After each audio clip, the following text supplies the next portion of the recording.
जय जिनेन्द्र। 10 लक्षण महापर्व चल रहे हैं और आज दिन है उत्तम तप धर्म का।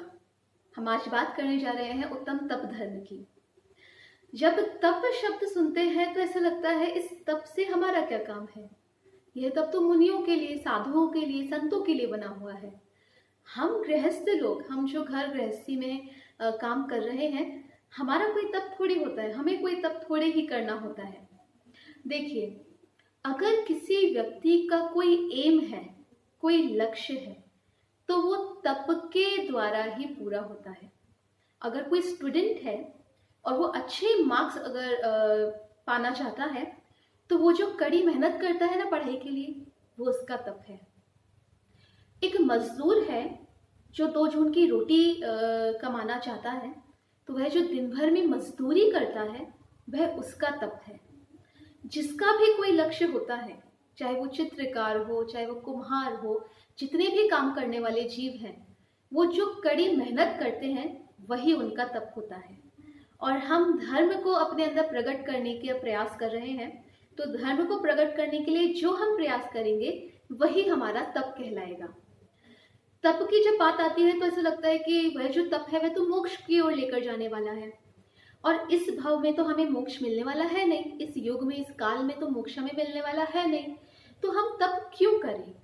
देखिए, अगर हमने आम का बीज बोया है और एक आम का वृक्ष उसमें से पनपा है, तो निश्चित रूप से उस पे उस वृक्ष पे, उस आम के पेड़ पर फल अवश्य आएंगे। अगर आम का फल लगेगा तो कहाँ लगेगा, कि वह आम के पेड़ पर ही लगेगा। बस वैसा ही है, अगर मोक्ष रूपी फल अगर आएगा तो वह तप रूपी वृक्ष पर ही आएगा। तो हम तप रूपी बीज को भी बो सकते हैं, तप रूपी वृक्ष को अभी पनपा सकते हैं, उसको अभी हम उगा सकते हैं, ताकि जब भी उसमें फल आए तो मोक्ष रूपी फल जो है वो हमें मिल सके। कोई भी वस्तु यदि शुद्ध होती है, हम लौकिक जीवन में भी देखें, तो वो तपाने पर ही शुद्ध होती है। आपसे मैं पूछती हूँ, अगर आपके सामने कच्चा फूड स्टफ, कच्ची भोजन सामग्री रख दी जाए, तो क्या आप खा पाएंगे कि नहीं। जब तक उसको अच्छे तरीके से आंच पर पकाया नहीं जाएगा, वो भोजन भी खाने लायक नहीं होता है। जो सोना होता है, उसको भी जब तक 16 बार तपाया नहीं जाए तो वो शुद्ध, वो प्योर स्टेट में नहीं मिलता है हमें। एक जो मिट्टी होती है, जब तक उसको तपाया नहीं जाता है, वो घड़ा नहीं बनती है। एक महिला थी और वो अपने सिर पर मिट्टी का घड़ा लेकर जा रही थी, और उसके पैरों पर भी कुछ मिट्टी थी, मिट्टी में से गुजरती हुई जा रही थी। तो पैरों की मिट्टी सिर पर रखे मिट्टी के घड़े से बोलती है कि हम दोनों एक ही जाति के तो हैं, तुम भी मिट्टी हो, मैं भी मिट्टी हूँ, पर मुझे क्यों पैरों से रोंदा जा रहा है और तुम क्यों सर पर सवार हो। तो वो घड़े, जो मिट्टी का घड़ा था, उसमें जो मिट्टी थी, उसने पता है क्या जवाब दिया। उसने कहा कि मैं भी तुम्हारी तरीके से पहले पैरों में ही रोंदी जाती थी, पर मैंने तप का रास्ता चुना। मुझे उठाया गया, पीटा गया, गलाया गया, चक्के पे घुमाया गया, और यहीं पर जो कुम्हार है वो रुका नहीं, उसने मुझे आग में तपाया, और उस आग में तपकर मैं ये जो मटका है ये मैं बनी हूँ।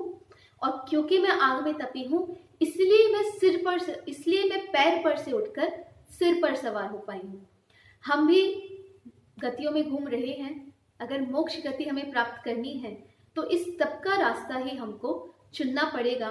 बिना तप के रास्ते हम मोक्ष की प्राप्ति नहीं कर सकते हैं। ये जो तप है, यही हमारी आत्मा को शुद्ध करने वाला होता है। एक बार अकबर ने बीरबल से कहा, मैं तुम्हें कोयला देता हूँ, तुम इसे सफेद करके बताओ।